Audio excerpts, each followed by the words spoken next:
ओम शांति।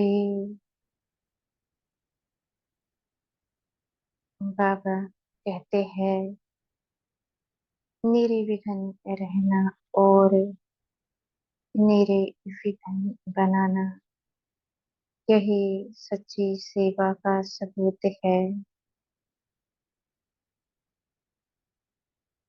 जब स्वयं की स्थिति निर्विघ्न रहती है तो बड़ा आसान होता है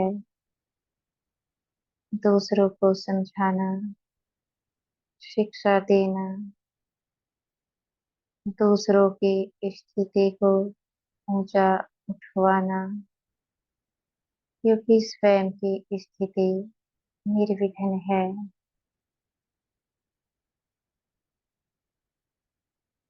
जो आत्मा विघ्नों से नहीं घबराती है,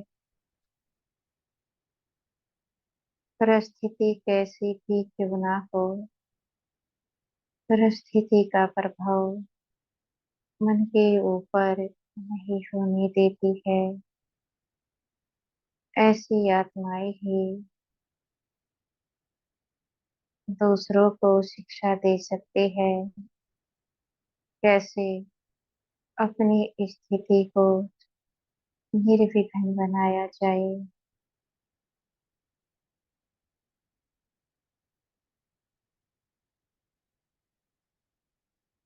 अब कैसे हम अपनी स्थिति को निर्विघ्न बनाए, क्योंकि जब तक स्थिति निर्विघ्न नहीं होती तब तक पेपर में फेल होते ही रहते हैं। और हमें बनना क्या है? विजयी रत्न। विजयी रत्न बनने की मेहनत ही सारी होती है।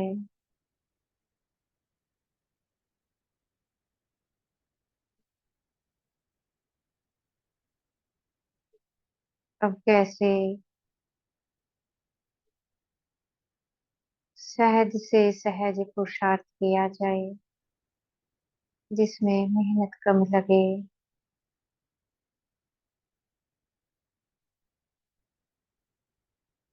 पहला है हमारा प्रतिदिन का नियम, अमृत वेला।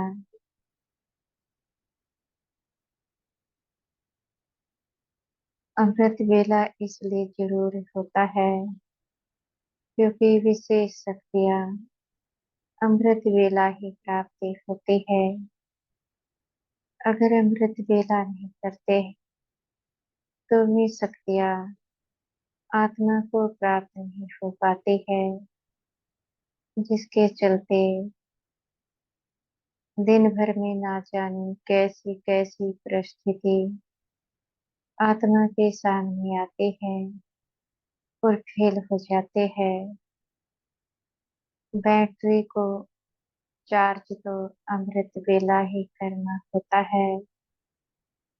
अगर अमृत वेला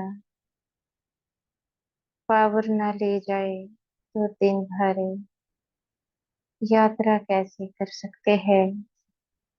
इसलिए अमृत वेला बहुत ही जरूरी है। दूसरा है ज्ञान। प्रतिदिन मुरली पढ़ना और सुनना, यह भी नियम के तहत होना चाहिए। पहली कोशिश सेंटर से जुड़े। अगर वह नहीं हो पाता है तो घर में ही रह करके मुरली को सुनना भी होता है और पढ़ना भी होता है। इसका भी नियम प्रतिदिन बनाना है। ऐसा नहीं कभी इस नियम को अपनाते हैं और कभी छोड़ देते हैं, क्योंकि जब प्रतिदिन मुरली सुनते हैं और पढ़ते हैं तो जो हमारे मार्ग में इफ़्ती बनाते हैं वो सहजता से शनाख्ते हो जाते हैं। फिर है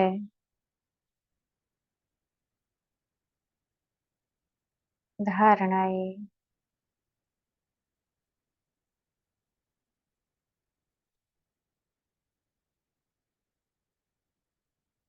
हमारी कुछ धारणाएं होती है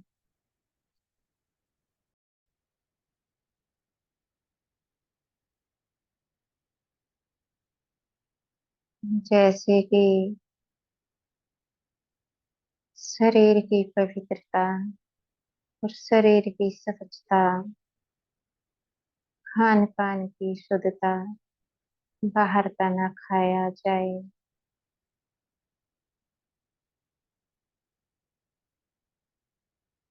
अपनी धारणाओं में सदा रहना है।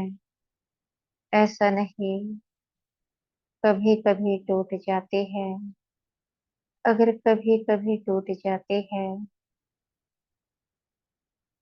तो फिर आत्मा में वह पावर नहीं आ सकती जिससे कि वह अपने को निर्बंधन करे।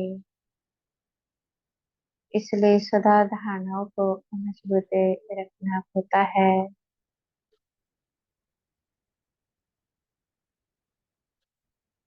सेवाएं।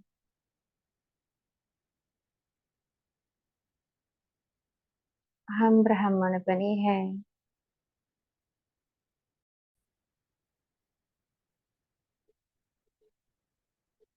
और ब्राह्मणों के ऊपर कुछ जिम्मेदारी है। यह जिम्मेदारी है बाप का परिचय सारे विश्व को देना है। अगर हम इस विश्व के पिता का परिचय आत्माओं को नहीं देते हैं तो यह भी बोझा हमारे ऊपर आ जाता है, क्योंकि हम जानते हैं कि हमारा पिता कौन है और हमारा संबंध उनसे कैसा है और क्या है, और यह समय कौन सा चल रहा है, विश्व परिवर्तन का। इसलिए एक बार सभी को परिचय अवश्य देना होता है।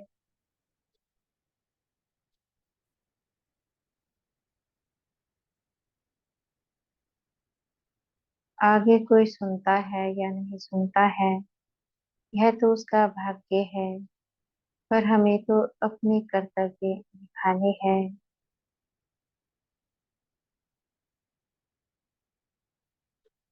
जैसे कि प्रतिदिन हम घर गृहस्थ में रहते हुए सभी सेवाएं करते हैं सभी आत्माओं के प्रति, तो यह भी एक सेवा है।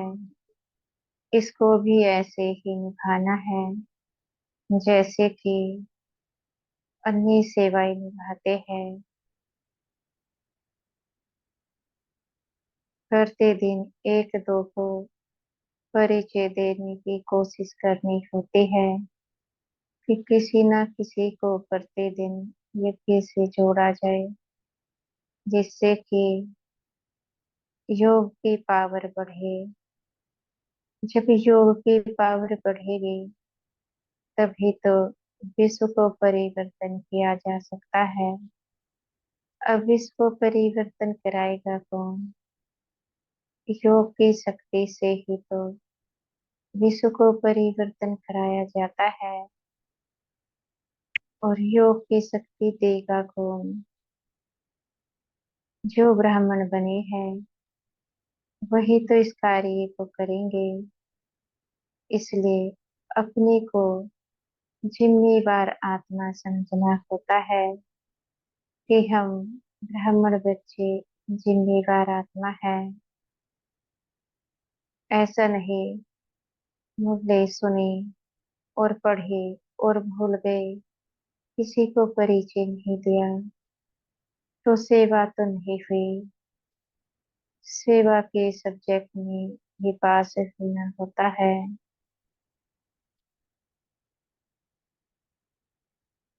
विजय रत्ने अगर बनना होता है तो चारों ही सब्जेक्ट में पास होना है, तभी तो विजय रत्ने बन सकते हैं। अब बात आती है कैसे दिन भर बाबा को याद किया जा सकता है। उसका सहज तरीका क्या है? जब तक बाबा की याद बुद्धि में नहीं होती तो निर्विघ्न स्थिति का अनुभव कैसे कर सकते हैं, और कैसे दूसरों को निर्विघ्न रहने का पुरुषार्थ करा सकते हैं। प्रतिदिन मुरली चिंतन, मुरली मंथन करना होता है। जब मुरली चिंतन और मुरली मंथन करते हैं, बुद्धि विशाल बनती जाती है। नए नए पॉइंट्स बुद्धि में आते जाते हैं।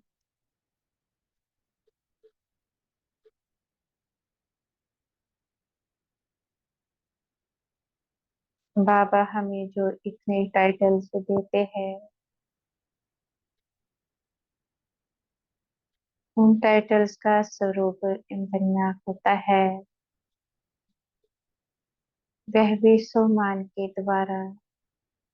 कोई भी प्रतिदिन सम्मान ले लीजिए, उसको कुछ समय बुद्धि को याद दिलाना है। जैसे कि बाबा ने कहा, आप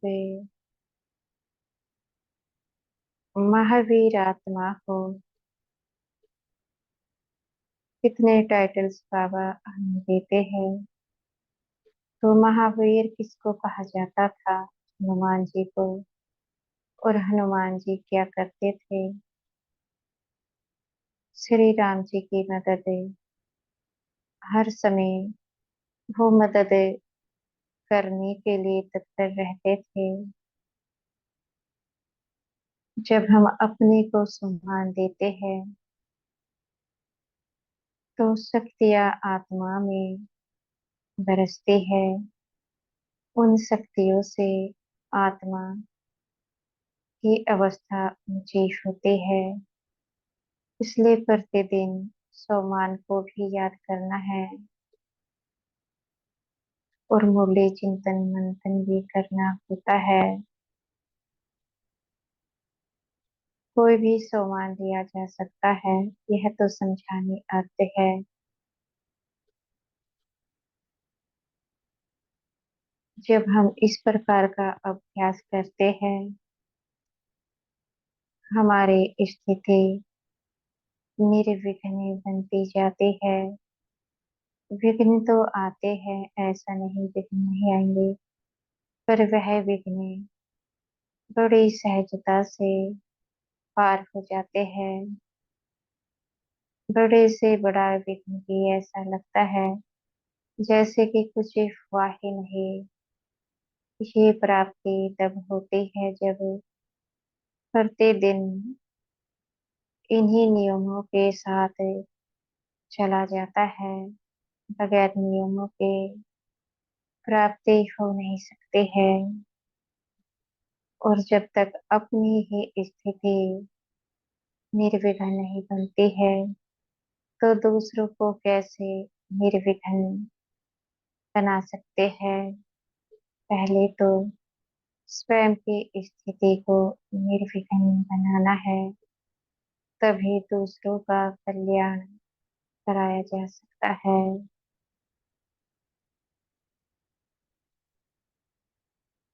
अच्छा।